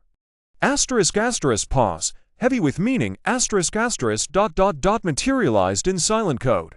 ***, ambience, gentle rustle of legal papers, a gavel tap sounded softly, ***, the giants, the familiar faces, Microsoft. Googled, Facebook, Yahoo, their silence. Their nuanced denials, ***, tone becomes gently accusatory, ***, shattered. Snowden's documents, the PowerPoint slides, laid bare their participation. Their eager, compliant acceptance. For years, direct access, real time. The slides declared, the trust built between user and service. Fractured, like thin ice under sudden weight. The lawsuits erupted. Like geysers, ***, sound, a distant, echoing courtroom murmur, ***, civil liberties groups. Bewildered citizens, demanding accountability. Limits, ***, why wasn't this known? ***, ambience, the hum-lowers in pitch, becoming more pervasive, ***, the legal battles. They continue, ebbing and flowing. Like tides against a vast levee. Reform, the USA Freedom Act. A name promising much, ***, slight tone of weary skepticism, ***, ended bulk collection.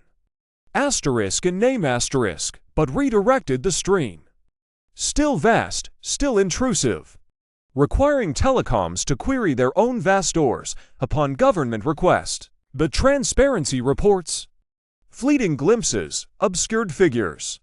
Leaving the true picture, frustratingly murky. The walls changed shape. But the panopticon, its essential gaze, remained pervasive, profound. ###4. Digital lullaby ***, ambience, shifts again, softer, clearer, gentle. Melodic pattern of binary beeps, like Morse code slowed and gentled, ***, do not despair. Entirely, dear listener, from the unsettling tremors. Sprouts resilience, the revelations. Harsh as winter wind, also scattered seeds.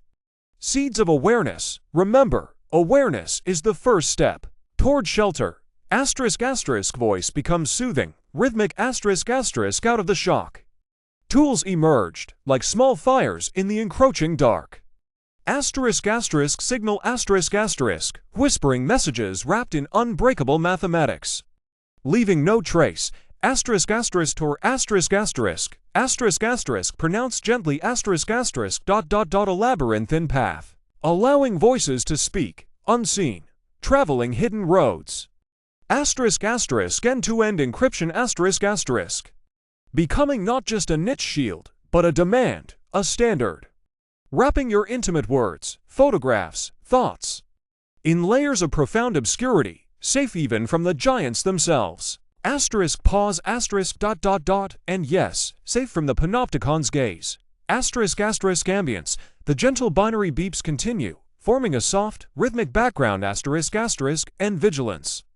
Asterisk tone reassures, asterisk dot dot dot it stirred. Citizens, awakened, demanding answers. Legislators, pressed, however fitfully, for oversight. Courts, occasionally, flashed a warning light. Like distant lighthouses in the fog. The Foreign Intelligence Surveillance Court, once a silent sealant, showed cracks, small rebellions, pushing back against the tide of secrecy. Remember, democracy, asterisk gentle emphasis, asterisk dot dot, isn't a static fortress, it is a garden, requiring constant tending, constant vigilance, constant gentle pressure, against the creeping vines of expediency that promise safety. At the cost of liberty. Asterisk asterisk ambience, binary beeps soften further, becoming deeper, slower, blending with a gradual descent into calming silence. Slow, deep breaths audible subtly, asterisk asterisk so. Let us drift, drift, drift. Asterisk asterisk voice softens further, becoming almost a hypnotic murmur, asterisk asterisk dot dot dot carried by the rhythm of fundamental truths. Let the principles wash over you, like calm waves, soothing the anxious mind, encryption. Asterisk asterisk asterisk whisper rhythmically, asterisk asterisk asterisk dot dot dot is a shield forged in mathematics, ancient and pure, end to end. Asterisk asterisk asterisk gentler whisper, asterisk asterisk asterisk dot dot dot means only you and the intended eyes hold the key, Tor. Asterisk asterisk asterisk almost silent whisper, asterisk asterisk asterisk dot dot dot is pathways hidden, cloaked in the digital forest, signal. Asterisk asterisk asterisk softest whisper, asterisk asterisk asterisk dot dot dot is soundless voices, traveling secret paths, security. Asterisk asterisk asterisk gentle sigh, asterisk asterisk asterisk is layered, like blankets, wrapping fragile secrets, privacy. Asterisk asterisk asterisk very slow, deep breath, asterisk asterisk dot dot dot is intrinsic dot dot, like breath, essential, unyielding, fight for it. Asterisk asterisk asterisk pause, asterisk asterisk dot dot dot, but first, rest. Asterisk sound, one final, soft binary ping fading into deep silence, asterisk, rest. Knowing roots grow, shields strengthen. Vigil continues in the quiet hum of the waking world, tomorrow, perhaps. Awareness renewed, rest now, shielded. In the gentle darkness, asterisk asterisk asterisk long pause, deep silence, asterisk asterisk, sleep. Peacefully, sleep asterisk final gentle breath, fading into complete silence, asterisk, asterisk asterisk hash hash leaded gasoline, how prophets poison generations, delivered in a hushed, gentle cadence. Like the soft crackling of an old fireplace with pauses that breathe. Imagine warm lamplight and the scent of old paper. Hash hash hash part 1. The convenient poison. Imagine, dear listener, drift back with me to a world awakening to the roar of the automobile. A time of clattering engines and roaring potential. The year is 1921. Beneath the harsh electric lights of a General Motors research laboratory, amidst the sharp tang of oil and hot metal, a discovery is made. It arrives, not with fanfare, but with a whispered solution. Engineers Charles Kettering and Thomas Midgley find that adding a small amount of asterisk tetrethyl asterisk, a liquid whose name itself clatters with hidden menace, asterisk quiets asterisk the angry knocking within gasoline engines. Can you hear it? That metallic rattle, like impatient fists on iron doors? Tetrethyl lead smoothed it away. A chemical sedative for unruly machines, a gift, surely, yet. Almost immediately, shadows crept in. Softly now, listen to the warnings nature whispered, cries too stark to ignore. In that same decade, workers at the Ethel Corporation refinery in Bayway, New Jersey, began to tremble, a feverish delirium seized them. Hallucinations chased them down corridors, minds became fragmented mosaics. Shattered, 5-gallon souls succumbed. Newspapers clutched the horrifying details, they called it loony gas, A grim nickname echoing through factory gates and chilling the hearts of those who understood its source. Can you picture them? Men stumbling under the heavy sky, consumed by an unseen madness, leaching from the very substance they brewed. The industrial mind, smooth as polished brass, faced with unsettling truths whispered by corpses and madness, it sought, not retreat, but rebranding. The name leaded gasoline. Utterly inconvenient, too, direct, too. Reminiscent of ancient plagues, known even to Roman engineers poisoning their own aqueducts, so, a sleight of hand. Elegant, chilling, they forged the Ethyl Corporation. A name evoking comfortable chemistry, perhaps smelling faintly of soap or medicine. Utterly divorced from the gray metal slumbering within its core. It was an act of forgetting woven into commerce, a cloak draped over poison. Masking its true face with corporate normalcy. Can you feel the deliberate shift? The turning away, the convenient veil dropping? Part 2, the silent scientists know, journey forward. Decades unfolding like pages turned softly in a quiet library. Imagine the vastness. The deep blue silence of the oceans. It's the late 1940s and 1950s. A meticulous man, Claire Cameron Patterson, walks alone down gleaming corridors at Caltech. His footsteps echoing faintly, he sought answers locked not in stars, but in stones, ancient meteorites. Keys to Earth's primordial age. His quest demanded absolute purity. A laboratory untouched, unsullied. A sanctuary, yet contamination stalked him. Like a persistent fog, a ghostly dust settled tirelessly upon his pristine instruments, confounding his calculations. Scores of samples. Whispers of ages old yielded strange, discordant whispers. What was this persistent pollutant clinging to everything? Where did it hide? The answer, uncovered layer by painstaking layer, was profound and immensely unsettling. Lead. Not primordial seepage, but modern lead. Everywhere, in the coldest Antarctic snows. Deep in glacial ice, drifting in the air over remote atolls. A silent, global stain deposited, only in recent history. Can you visualize Patterson's dawning horror? A geologist realizing the rocks he sought were coated, suffocating, in an anthropogenic shroud. His voice, sharpened by the clarity of data, sought audience. A warning, leaded gasoline wasn't just convenient, it was spreading an invisible dust, thick as mist, poisoning the very wines. Enter Robert Kehoe, physician, science officer, and steadfast guardian of Ethyl Corporation's domain. His posture was scientific authority incarnate. His rebuttal, smooth as poured mercury, lead, he insisted, was natural, a harmless background hum. No proof of harm at current levels. Patterson, an alarmist. Overlooking established science, industry-funded studies, polished like trophies, bolstered the illusion. Can you feel the machinery grinding? The gears of doubt expertly manufactured? Newspapers planted, conferences orchestrated. Patterson labeled, marginalized. His meticulous data drowned beneath expertly poured sludge. Years. Long, weary years, Patterson labored. Not just against apathy, but against an organized onslaught disguised as sober reason. His real battle wasn't with isotopes, but with smoke. Thick clouds of manufactured doubt billowing from high towers. Confusing regulators, whispering reassurance into political ears. Buying decades of poisoned air.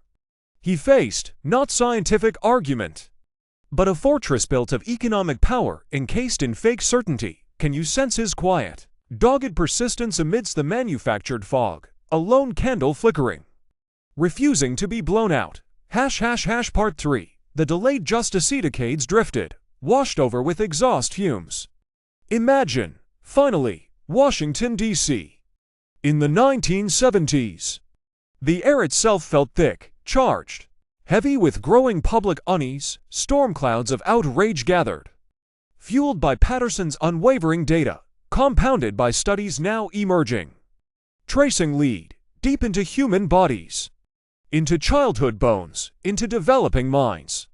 Senator Edmund Muskie, granting Patterson the hearing denied for so long. Evidence laid bare, undeniable, stark as winter branches. The absolute link between leaded gasoline, the dust it shed, and the rising lead levels in. Children picture the chamber. Tense, heavy, the whisper silence ... The manufactured smoke. Thinning, at last ... and so, the slow wheel turned. Creaking against ingrained opposition, the Environmental Protection Agency. A fledgling warrior, drew its blade. A staggered phase-out began, year by painful year, racing through the veins of America's automobile empire. Unleaded pumps, strange newcomers, began to sprout beside their poison kin. Hesitant islands in a toxic sea, the 1990s. Yielded confirmation, colder, sharper, inescapable. Rigorous studies peered into the lives etched by childhood lead exposure. The verdict spoke in stolen futures, diminished IQ. Learning disabilities, shortened attention. Behavioral struggles etched into neurons. Each point of IQ a universe of potential quietly extinguished by invisible dust laid down years before. Can you feel the echoes, not statistics but children? Generations carrying unseen burdens gifted by industrial blindness, and finally, softer now. Witness the quiet settling dust of a worldwide ending. The year 2021, Algeria. The last nation ceased dispensing leaded automotive fuel, a silent turning of a key. Locking away a century-long experiment fueled by convenience. Defended by deceit, poisoning countless millions. The final grain spilled, ceased, global ban achieved. A collective sigh whispered across continents. A poisonous chapter slowly hesitantly closing its pages. Part 4. Nighttime environmentalism. Float with me gently above the cacophony of cities, long-cooled streets quieter now, as night deepens. Breathe deep, feel the air older, cleaner. The arithmetic of recovery whispers here. Since that 1970s, beginning blood lead levels in children across nations are remarkable, gently declining. Like leaves falling softly in autumn, year on year. Settling downward, a quiet reversal of a century-long ascent. There, in that gentle descent rests a profound comfort, warm as worn wool. Truth, persistent truth, though besieged, though smothered, though delayed, eventually, gently, inevitably finds the light. Like the slow turning of earth towards dawn, knowledge prevails. Patterson's sterile lab, his geologists' eye peered through the corporate smog and revealed the hidden constellation of harm. Ethics tireless, meticulous. Whispered louder, longer than the roar of prophets, and finally was heard. This quiet our lens perspective, Claire Patterson stands not alone, oh no, he is 1.1 brave star in a scattered constellation of watchmen. Guardians, prophets, remember with gratitude their names flowing softly like water over stones. Alice Hamilton who first witnessed industrial poisons, lead benzene silencing workers, gave them voice in factories thick with denial. Rachel Carson whose pen like a quiet tide revealed the stolen spring, a poisoned world silenced awakening millions. Drive. Herbert Needleman who mapped leads cruel tracks in the minds of children, teeth holding silent testimony validating Patterson's fears. In Brockovich who heard the whispers beneath desert sands, hexavalent chromium seeping, fought a town's desperation against an indifferent giant.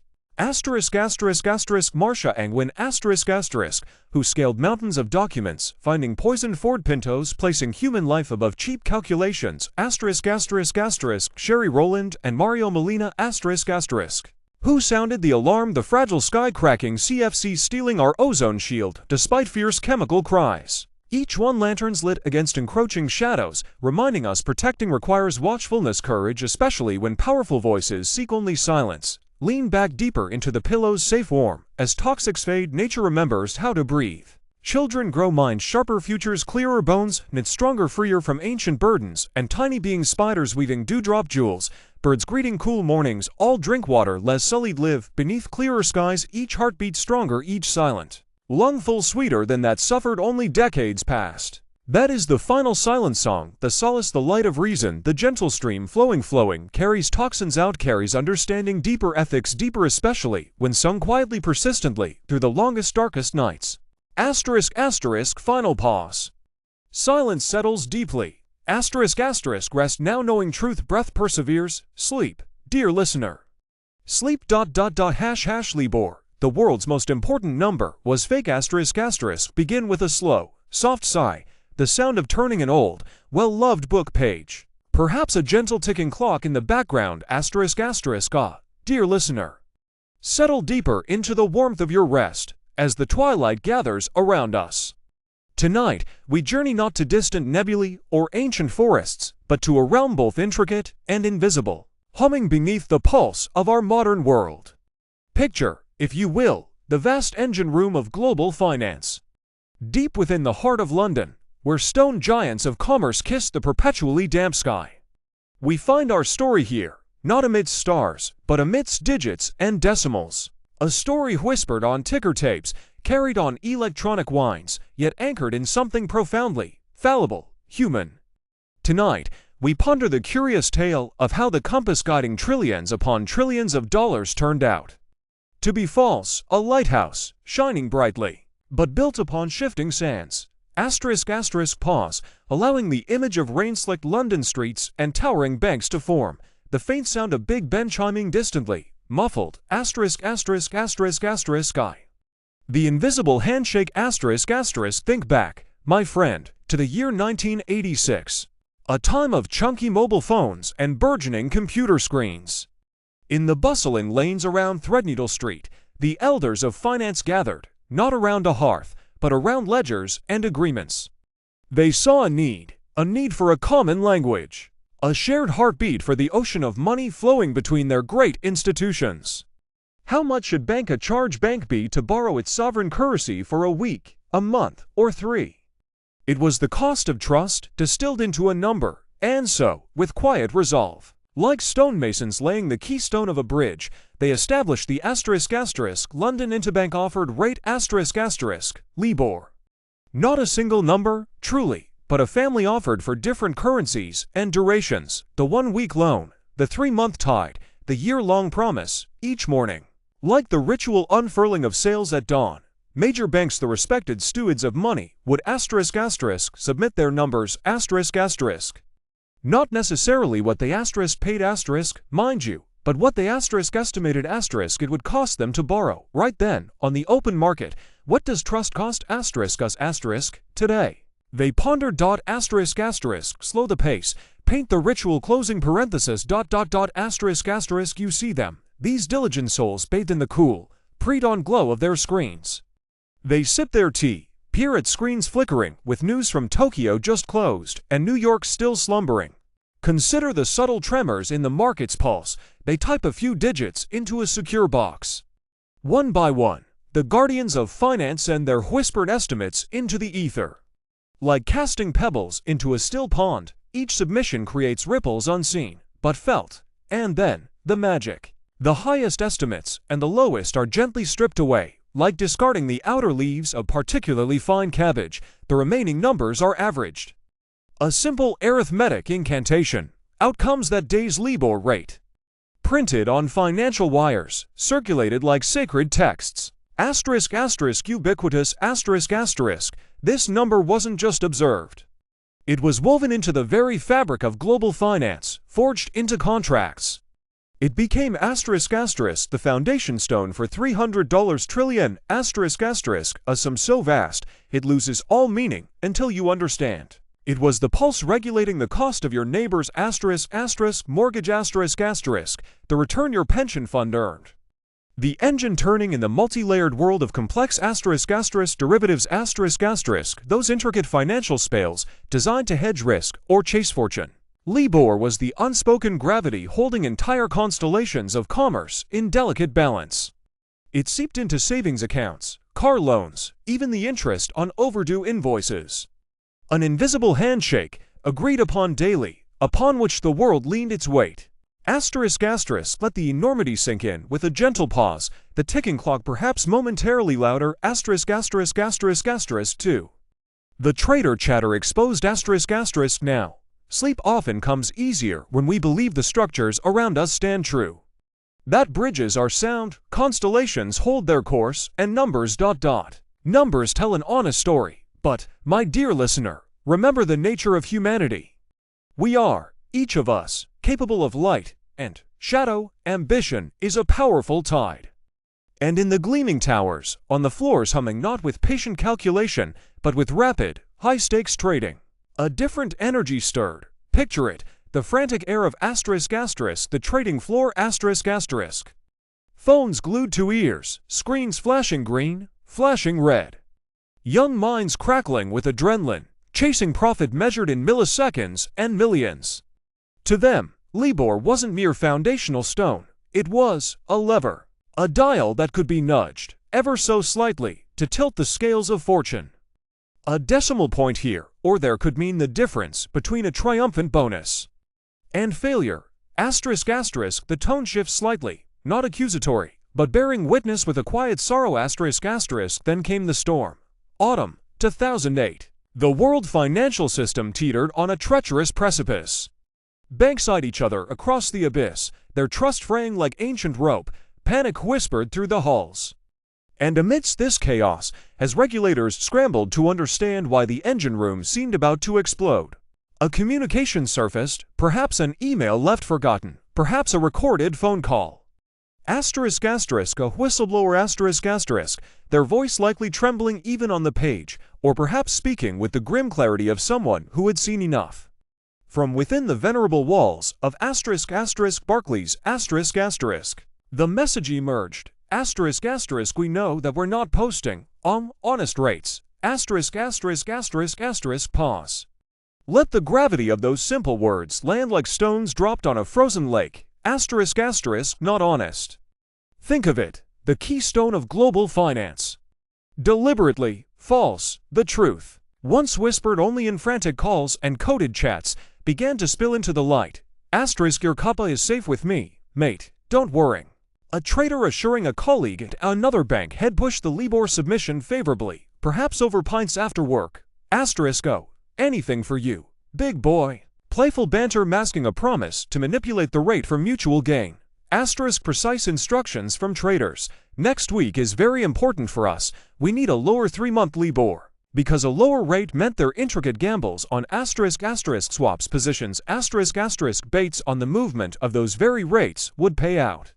Fortunes hinged on the positioning of a decimal point they secretly controlled. ***, and it flowed both ways. Can we please have sorta the opposite? We need it to be high-ish, requesting a higher submission to benefit another bet. It wasn't just Barclays. It was systemic ***, like discovering termites not just in one beam, but woven through the entire supporting structure. A quiet, corrosive infection. What regulators unearthed was not the act of a rogue few, but a pattern spanning years, across continents. ***, 20 banks, names that echoed history and power. RBS, Deutsche Bank, UBS, Rabobank were entangled in a web of ***, collusion. Requests flew between competitors like illicit notes passed in school, manipulating yen Libor, dollar Libor, euro Libor. The invisible handshake had turned into a network of sleights of hand. The world's most important number was merely a product of whispered favors and mutual back-scratching, disguised as impartial calculation. ***, emphasized the scale ***, entire desks dedicated to submitting. Individuals whose sole job was to ***, lie about the cost of trust for personal or institutional profit. The foundation was rotten timbers beneath a gilded palace, the creaking sound growing louder with every investigation unveiled. The city of London's fog grew a little colder, thicker. ***3. The cost of collusion *** revelation brought reckoning. It did not come swiftly. These are deep waters to navigate, but the waves crashed ashore with a terrible, necessary weight. Sound perhaps of a heavy, leather-bound ledger closing, or gavel striking once, distantly.